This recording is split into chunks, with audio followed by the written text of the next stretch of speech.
ನಾನು ಕೇಳಿದ ಪ್ರಶ್ನೆಗೆ ಜೋಶಿ ಉತ್ತರ ಕೊಟ್ಟಿಲ್ಲ. ಅಭಿವೃದ್ಧಿ ಮಾಡಿದ್ರೆ ಮನೆಯಲ್ಲೇ ಇದ್ದು ವೋಟ್ ಕೇಳಲಿ, ಜಾಹೀರಾತು ಯಾಕೆ ಬೇಕು? ಧಾರವಾಡದಲ್ಲಿ ಕಾರ್ಮಿಕ ಸಚಿವ ಸಂತೋಷ್ ಲಾಡ್ ಹೇಳಿಕೆ. ಧಾರವಾಡದಲ್ಲಿ ಇಂದು ಸುದ್ದಿಗಾರರೊಂದಿಗೆ ಮಾತನಾಡಿದ ಸಂತೋಷ್ ಲಾಡ್ ಕೇಂದ್ರದ ಬಗ್ಗೆ ಟೀಕಾ ಪ್ರಹಾರವನ್ನೇ ಮಾಡಿದ್ರು. ಜೊತೆಗೆ ಜೋಶಿ ಅವರಿಗೆ ನೇರವಾಗಿ ತಮ್ಮ ಪ್ರಶ್ನೆಗೆ ಉತ್ತರಿಸುವಂತೆ ಹೇಳಿದ್ರು. ಕೇಂದ್ರವು ಸುಳ್ಳು ಲೆಕ್ಕ ನೀಡುತ್ತಿದೆ, ಅವರು ಅಷ್ಟೆಲ್ಲ ಕೆಲಸ ಮಾಡಿದ್ದಾರಂದ ಮೇಲೆ ಅವರಿಗೆ ಪ್ರಚಾರ ಯಾಕೆ? ಪತ್ರಿಕೆಗಳಲ್ಲಿ, ಟಿವಿಗಳಲ್ಲಿ ಸುಳ್ಳು ಜಾಹೀರಾತು ನೀಡುವ ಅವಶ್ಯಕತೆ ಏನು ಎಂಬುದಾಗಿ ಪ್ರಶ್ನೆ ಮಾಡಿದ್ರು. ಅದೇ ಮತ್ತೆ ಜೋಶಿಯವರು ಪ್ರಧಾನಮಂತ್ರಿಯವರು ಏನು ಮಾಡಿದ್ರು ಅಂತ ಗೊತ್ತಿದ್ರೆ ಇಷ್ಟ್ಯಾಕೆ ಪಬ್ಲಿಸಿಟಿ ತಗೋಬೇಕು? ಟಿವಿ ಆಫ್ ಮಾಡಕ್ಕೆ ಹೇಳ್ರಲ್ಲ. ಮತ್ತೆ ಟಿವಿ ಆಫ್ ಮಾಡಿ ಒಂದೇ ಸರಿ ಒಂದು ದಿವಸ ಈ ದೇಶಕ್ಕೆ ಮಾತಾಡ್ಬಿಟ್ರೆ ಆಯ್ತಲ್ಲ. ದಿನ ಬೆಳಗ್ಗೆ ಇಷ್ಟ್ಯಾಕೆ ಟಿವಿಯಾಗಿ ಪ್ರಚಾರ ತಗೋಬೇಕು? ಇದೇ ಚಾಲೆಂಜ್ ಇದೆ ನಮಗೆ. ಏನೋ ಪ್ರಹ್ಲಾದ್ ಜೋಶಿ ಅವರು ಏನು ಹೇಳ್ತಾ ಇದ್ದಾರೆ, ಚರ್ಚೆಗೂ ಬರಲಿಲ್ಲ, ಕೇಳಿದ ಪ್ರಶ್ನೆಗೆ ಉತ್ತರನೂ ಕೊಡಲಿಲ್ಲ, ನಮ್ಮ ಮೇಲೆ ಸುಳ್ಳು ಹೇಳೋದಕ್ಕಿಂತ ಜಾಸ್ತಿ ಯಾಕೆ ಮತ್ತೆ ಇಷ್ಟಾಗಿ ಪ್ರಚಾರ ಬೇಕಂತ ಪ್ರಧಾನಮಂತ್ರಿ ಅವರಿಗೆ? ಕೆಲಸ ಮಾಡಿದ್ರೆ ಜನ ಓಟ್ ಹಾಕ್ತಾರೆ ಬಿಡ್ರಿ, ಮನೆಗಿರಲ್ಲ. ಮತ್ತೆ ಮನೆಗಿದ್ದು ಓಟ್ ಕೇಳ್ಬೋದಲ್ಲ. 4 ಲಕ್ಷ ಓಟ್ನ ಗೆಲ್ತೀವಿ ಅಂತ ಹೇಳಿಲ್ಲ ಅವರು. ಯಾರು ಹೇಳಿದ್ದು? ಪ್ರಹ್ಲಾದ್ ಜೋಶಿ ಸಾಹೇಬ್ರು ಕೆಲಸ ಮಾಡಿ, ಹಂಗಾಗಿ ಮೋದಿ ಸಾಹೇಬ್ರೆಲ್ಲ ಮನೆಗೆ ಕೆಲಸ ಮಾಡಿಬಿಟ್ಟಿದ್ರೆ ಮತ್ತು ಮನೆಗೆ ಕೂತ್ಕೊಂಡು ಓಟ್ ಕೇಳ್ಬೇಕು. ಇಷ್ಟಾಗಿ ಪಬ್ಲಿಸಿಟಿ ಮಾಡ್ಕೊಂತಿರ್ಬೇಕು ದಿನ ಬೆಳಿಗ್ಗೆ ಇದ್ರೆ. 10 ನಿಮಿಷಕ್ಕೆ ಒಂದೊಂದು ಆ್ಯಡ್ಗಳು. ಯಾವುದು ಟಿ ವಿನಾಗ ನೋಡಿದ್ರೆ ಅವ್ರದ್ದೇ ಆ್ಯಡು, ಯಾವುದು ಪೇಪರಾಗ ನೋಡಿದ್ರೆ ಅವ್ರದ್ದೇ ಆ್ಯಡು, ಅದ್ರಲ್ಲಿ ಮತ್ತೆ ಸುಳ್ಳು ಇರ್ತಕ್ಕಂಥ ಆ್ಯಡ್ಗಳು, ಸುಳ್ಳು ಅಂಕಿಅಂಶಗಳು ಹೇಳ್ತಕ್ಕಂಥದ್ದು ಎಷ್ಟು ದಿವಸ ನಡೆಸ್ತಾರೆ ಹೇಳ್ರಿ? ಮತ್ತೆ ಅಷ್ಟಿದ್ರೆ ಬಿಡ್ರಿ. ಮತ್ತೆ ಕೆಲಸ ಮಾಡಿದ್ರೆ ಜನ ಓಟ್ ಹಾಕ್ತಾರೆ, ಮತ್ತೆ ಕೇಳಬಾರ್ದಲ್ಲ ಓಟ್ ಬಂದು. ಇಷ್ಟಾಗಿ ಕೇಳ್ಬೇಕು ಮತ್ತೆ ಅಲ್ರಿ. ಅದು ಇಂಪಾರ್ಟೆಂಟ್. ಈಗ ಕಳೆದ 10 ವರ್ಷ ಆಗೈತೆ ಏನು ಹೇಳ್ರಿ? ಲೋಕಸಭೆ ಚುನಾವಣೆ ಆದಮೇಲೆ ಏನಾಗುತ್ತೆ ಅದೆಲ್ಲ ಬೇಡ. 10 ವರ್ಷ ಏನು ಮಾಡಿರಿ ಹೇಳ್ರಿ? ನಾವೇನು ಬೇಸಿಕ್ ರೇಟನ್ನು ಕೇಳ್ತಾ ಇದ್ದೀವಿ, ಮೂಲಭೂತ ಸೌಕರ್ಯಗಳು ಈ ದೇಶದ ಜನಕ್ಕೆ ಏನು ಮಾಡಿದ್ದೀರಿ? ಎಷ್ಟು ಮನೆಗಳು ಆ ಮನೆಗಳು ಸುಳ್ಳು ಹೇಳ್ತಾರೆ. ನಿರ್ಮಲಾ ಸೀತಾರಾಮರವರು ಪಾರ್ಲಿಮೆಂಟ್ನಲ್ಲಿ 3 ಕೋಟಿ ಅಂತ ಹೇಳ್ತಾರೆ, ತಕ್ಷಣ 2ನೇ ದಿವಸ ಪ್ರಧಾನಮಂತ್ರಿಯವರು 4 ಕೋಟಿ ಅಂತ ಹೇಳ್ತಾರೆ ಒಂದೇ ದಿನಕ್ಕೆ. ಸೊ ಈ ಥರ ಸುಳ್ಳು ಹೇಳಿ ಹೇಳಿ ಹೇಳಿ ಜನಕ್ಕೆ ಈಗ ಬರಲ್ಲ. ನೀವು ಹಳ್ಳಿಗಳಿಗೆ ಬರಲ್ಲ, ಪ್ರಧಾನಮಂತ್ರಿ ಮನೆಗಳು ಎಷ್ಟು ಬಂದಾವ ನೋಡಿ ಬರಲ್ಲ. ಈಗ ನೀವು ಇಲ್ಲಿದ್ರೆ ತಾನೇ ಪ್ರಶ್ನವರು ಜೋಶಿ ಅವ್ರಿಗೆ ಕೇಳ್ರಿ, ಬಂದು ತೋರಿಸ್ರಿ ಪ್ರಧಾನಮಂತ್ರಿಯವ್ರ ಮನೆಗಳು ಎಲ್ಲೆಲ್ಲ ಬಂದಾವ, ಯಾವ ಹಳ್ಳಿಗಳಿಗೆ ಬಂದಾವ ತೋರಿಸ್ಬೇಕಲ್ಲ. ಯಾಕೆ ತೋರಿಸ್ಬಾರ್ದು? ಬಂದು ತೋರಿಸ್ಬೇಕಲ್ವಾ? ಯಾಕೆ ತೋರಿಸ್ಬಾರ್ದು? ಮತ್ತೆ ರೀ ಅವ್ರಿ 2G ಸ್ಕ್ಯಾಮ್ 3G ಸ್ಕ್ಯಾಮ್ ಮಾಡಕ್ಕೆ ಅವ್ರಿಗೆ ಏನಂದ್ರಿ? ಅವ್ರಿಗೇನು ನೈತಿಕತೆ ಏನ್ರಿ? ಬದಲು ಈ ದೇಶದಲ್ಲಿ ಏನು ಈ PM ರಿಲೀಫ್ ಫಂಡ್ ತೊಗೊಂಡಿದ್ದಾರೆ ದುಡ್ಡು, ಆ ದುಡ್ಡನ್ನ ಮಾಹಿತಿ ಕೂಡ ಕೇಳಿ. ಎಲೆಕ್ಟ್ರಲ್ ಬಾಂಡ್ ಬಗ್ಗೆ ಮಾತನಾಡಿ ಕೇಳ್ರಿ, ಕೋಲ್ ಸ್ಕ್ಯಾಮ್ ಬಗ್ಗೆ ಮಾತನಾಡಿ ಕೇಳ್ರಿ. ಅದಾನಿ ಪೋರ್ಟ್ನಲ್ಲಿ ಒಂದೇ ದಿನದಲ್ಲಿ ಸುಮಾರು 32,000 ಕೋಟಿ ದೇಶದ ಡ್ರಗ್ಸ್ ಸಿಕ್ಕಿದೆ. ಪ್ರಹ್ಲಾದ್ ಜೋಶಿ ಸಾಹೇಬ್ರಿಗೆ ಮಾತನಾಡಿ ಕೇಳಿದ್ರ ಬಗ್ಗೆ. ಸುಮ್ಮನೆ ರಾಹುಲ್ ಗಾಂಧಿ ಬಗ್ಗೆ ಮಾತನಾಡಿದೆ, ಸೋನಿಯಾ ಗಾಂಧಿ ಬಗ್ಗೆ ಮಾತನಾಡಿದೆ. 10 ವರ್ಷದಲ್ಲಿ ನಾವು ಅಧಿಕಾರದಲ್ಲಿಲ್ಲ, ಎಲ್ಲ ಎನ್ಕ್ವೈರಿ ಮಾಡ್ಬೋದಾಗಿತ್ತಲ್ಲ. ಎನ್ಕ್ವೈರಿ ಮಾಡೋಕೆ ಏನಾಗಿತ್ತು ಅವ್ರ ಕೈಲಿ? 25 ಜನಕ್ಕೆ ED ಇರ್ತಕ್ಕಂಥವ್ರಿಗೆ, CBI ಇರ್ತಕ್ಕಂಥವ್ರಿಗೆ ಪಾರ್ಟಿನ ಕರ್ಕೊಂಡಿದ್ದಾರೆ, 23 ಜನ ಕರ್ಕೊಂಡಿದ್ದಾರೆ. ಸುಮ್ಮನೆ ಯಾಕೆ ಮಾತನಾಡ್ತಾರೆ? ಸಾಕು ಹೇಳ್ರಿ. ನೋಡ್ರಿ, ರಾಹುಲ್ ಗಾಂಧಿ ವಿರುದ್ಧ, ಸೋನಿಯಾ ಗಾಂಧಿ ವಿರುದ್ಧ ಮಾತನಾಡೋದು ಜೋಶಿ ಸಾಹೇಬ್ರಿಗೆ ನಿಂದ್ರಸಕ್ಕೆ ಹೇಳ್ರಿ. ಏನೇನೇ ಇದ್ರೆ 10 ವರ್ಷದಲ್ಲಿ ಏನು ಮಾಡಿದ್ರೆ ಹೇಳಕ್ಕೆ ಕೇಳ್ರಿ. ಸಾಕು, ಇವೆಲ್ಲ ಸುಳ್ಳು ಹೇಳಕ್ಕೆ ನಿಂದ್ರಸಕ್ಕೆ ಹೇಳ್ರಿ ಅವ್ರಿಗೆ. ಯಾರು ಮಾಡಿದ್ದಾರೆ? ಏನು ಮಾಡಿದಾರಂತೆ?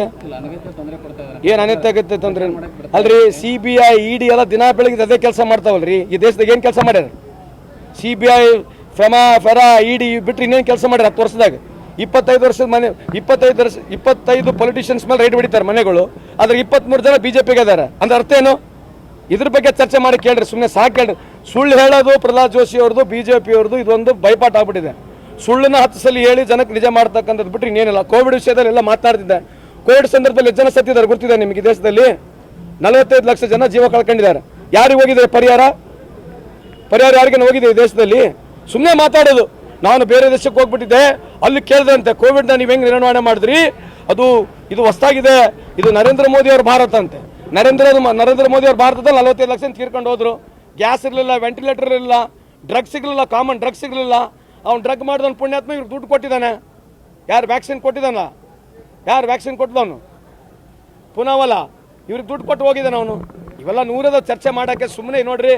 ಚುನಾವಣೆ ಬಂದಿದೆ, ಸುಳ್ಳು ಹೇಳೋದು ಬಿಟ್ಟು 10 ವರ್ಷ ಏನು ಮಾಡಿರೋ ಕೆಲಸ ಕೇಳಿ ಓಟ್ ಕೇಳಕ್ಕೆ ಹೇಳ್ರಿ. ಲೋಕಸಭೆ ಚುನಾವಣೆ ಹಿನ್ನೆಲೆ ಎಲ್ಲಾ ಸಮಾಜದವರ ಸಭೆ ಮಾಡ್ತಾ ಇದ್ದೇವೆ. ಇವತ್ತು ಅದೇ ರೀತಿ ಲಿಂಗಾಯತ ಸಮಾಜದ ಸಭೆ ಮಾಡಿದ್ದೇವೆ. ನಮ್ಮ ಪಕ್ಷದ ಎಲ್ಲಾ ಸಮಾಜ ಮುಖಂಡರನ್ನ ಕರೆಸಿ ಸಭೆ ಮಾಡುತ್ತಿದ್ದೇವೆ, ಸಲಹೆಗಳನ್ನ ಪಡೆಯುತ್ತಿದ್ದೇವೆ. ಸಲಹೆ ಪಡೆದು ಚುನಾವಣೆ ಎದುರಿಸಲಿದ್ದೇವೆ. ಮೋದಿ ತುಂಬಾ ಕೆಲಸ ಮಾಡಿದ್ದಾರೆಂದು ಪ್ರಹ್ಲಾದ್ ಜೋಶಿ ಹೇಳ್ತಾರೆ. ಕೆಲಸ ಮಾಡಿದ್ರೆ ಅವರು ಪ್ರಚಾರ ಇಷ್ಟು ಯಾಕೆ ತಗೋತಾ ಇದ್ದಾರೆ? ಅಷ್ಟು ಯಾಕೆ ಟಿವಿ ಜಾಹೀರಾತು ಕೊಡ್ತಿದ್ದಾರೆ? ದಿನ ಬೆಳಗ್ಗೆ ಯಾಕೆ ಟಿವಿಯಲ್ಲಿ ಪ್ರಚಾರ ತಗೋತಾರೆ? ಜೋಶಿ ನಾನು ಕೇಳಿದ ಪ್ರಶ್ನೆಗಳಿಗೆ ಉತ್ತರ ಕೊಟ್ಟಿಲ್ಲ, ನಮ್ಮ ಜೊತೆ ಚರ್ಚೆಗೂ ಬರುತ್ತಿಲ್ಲ. ಕೆಲಸ ಮಾಡಿದ್ರೆ ಮನೆಯಲ್ಲಿ ಉಳಿದು ವೋಟ್ ಕೇಳಬೇಕಲ್ವಾ? 4 ಲಕ್ಷ ಲೀಡ್ನಿಂದ ಗೆಲ್ಲುತ್ತೇವೆ ಅಂತಾರೆ. ಎಲ್ಲ ಟಿವಿ ಪೇಪರ್ನಲ್ಲಿ ಸುಳ್ಳು ಜಾಹೀರಾತು ಕೊಡ್ತಿದ್ದಾರೆ, ಸುಳ್ಳು ಅಂಕಿಅಂಶದ ಜಾಹೀರಾತು ಕೊಡ್ತಾರೆ. ಮೂಲಭೂತ ಸೌಕರ್ಯ ದೇಶದ ಜನಕ್ಕೆ ಏನು ಮಾಡಿದ್ದೀರಿ? ನಿರ್ಮಲಾ ಸೀತಾರಾಮನ್ 3 ಕೋಟಿ ಜನರಿಗೆ ಮನೆ ಅಂತಾರೆ. ಮೋದಿ 4 ಕೋಟಿ ಮನೆ ಕೊಟ್ಟಿದ್ದೇವೆ ಅಂತಾರೆ. ಪ್ರಧಾನಮಂತ್ರಿ ಮನೆಗಳು ಎಲ್ಲೆಲ್ಲಿ ಬಂದಿವೆ ತೋರಿಸಿ. ಪಿಎಂ ರಿಲೀಫ್ ಫಂಡ್ ಬಗ್ಗೆ ಮಾಹಿತಿ ಕೊಡಬೇಕು. ಕೋವಿಡ್ ಸ್ಕ್ಯಾಮ್ ಬಗ್ಗೆ ಮಾತನಾಡಲಿ ಅವರು. ಅದಾನಿ ಬೋರ್ಡ್ನಲ್ಲಿ 34,000 ಕೋಟಿ ಈ ದೇಶದ ಡ್ರಗ್ಸ್ ಸಿಕ್ಕಿದೆ, ಅದರ ಬಗ್ಗೆ ಜೋಶಿ ಮಾತನಾಡಲಿ. ರಾಹುಲ್ ಸೋನಿಯಾ ಗಾಂಧಿ ಬಗ್ಗೆ ಆರೋಪ ಮಾಡ್ತಾರೆ. 10 ವರ್ಷ ಅಧಿಕಾರದಲ್ಲಿ ನಾವು ಇರಲಿಲ್ಲ, ಅವರೇ ಇದ್ರಲ್ವಾ, ತನಿಖೆ ಮಾಡಿಸಬಹುದಿತ್ತಲ್ವಾ. 23 ಜನ ಇಡಿ ಸಿಬಿಐ ಕೇಸ್ ಇದ್ದವರನ್ನ ಪಕ್ಷಕ್ಕೆ ತೆಗೆದುಕೊಂಡಿದ್ದಾರೆ. ರಾಹುಲ್ ಗಾಂಧಿ ಸೋನಿಯಾ ಗಾಂಧಿ ವಿರುದ್ಧ ಮಾತನಾಡುವುದು ನಿಲ್ಲಿಸಿಲ್ಲ. ತಾವು ಏನು ಕೆಲಸ ಮಾಡಿದ್ದೇವೆ ಅದನ್ನ ಹೇಳಿಕೊಳ್ಳಲಿ ಎಂದು ಹೇಳಿದ್ರು. ಇನ್ನು ಬಿಜೆಪಿ ಕಾರ್ಯಕರ್ತರಿಗೆ ಕಾಂಗ್ರೆಸ್ನಿಂದ ಕಿರುಕುಳ ಆರೋಪದ ಬಗ್ಗೆ ಮಾತನಾಡಿ, ಇವರು ಸಿಬಿಐ ಇಡಿಯಿಂದ ಅದೇ ಕೆಲಸ ಮಾಡಿಸುತ್ತಿಲ್ವಾ? 10 ವರ್ಷದಿಂದ ಇಡಿ ಸಿಬಿಐ ಅದನ್ನೇ ಅಲ್ವಾ ಮಾಡಿತು. ಸುಳ್ಳು ಹೇಳುವುದೇ ಬಿಜೆಪಿ. ಪ್ರಹ್ಲಾದ್ ಜೋಶಿಗೆ ಬಾಯಿಪಾಠ ಆಗಿದೆ. 10 ಸಲ ಸುಳ್ಳು ಹೇಳಿ ಅದನ್ನೇ ನಿಜ ಮಾಡಿಸುತ್ತಾರೆ. ಕೋವಿಡ್ನಲ್ಲಿ 45 ಲಕ್ಷ ಜನ ಜೀವ ಕಳೆದುಕೊಂಡಿದ್ದಾರೆ.